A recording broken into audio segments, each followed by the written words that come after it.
ಪ್ರಾಣ ದೀರ್ಘಾಕ್ಷರ ಒತ್ತಕ್ಷರ ದೀರ್ಘಸ್ವರ ಪ್ರತಿಯೊಂದು ಪದ ಪ್ರಯೋಗವನ್ನು ಮಾಡುತ್ತಾ ಭಾಮಿನಿ ಷಟ್ಪದಿಯಲ್ಲಿ ಈ ಪುರಾಣವನ್ನು ಕಲ್ಲಿನಾಥ ಕವಿಗಳು ರಚನೆಯನ್ನು ಮಾಡಿದರು.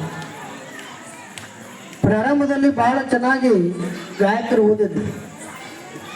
ಶರಣ ಸದುಹೃದಯ ವಸಜಿತ ನಿತ್ಯಾನಂದ ಕೋಶ ಮಹೇಶ ನಿಖಿಲ ಜಾಂಡ ಶಿಕ್ಷಣಾಧೀಶ ಎಷ್ಟು ಚೆನ್ನಾಗಿ ಬರೀತಾರಂದ್ರೆ ಅವರು.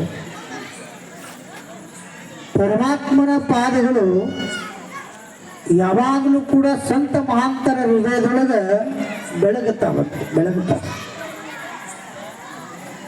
ಅದನ್ನೇ ಶ್ರೀಮನ್ ನಿಜಗುಣ ಶಿವಯೋಗಿಗಳು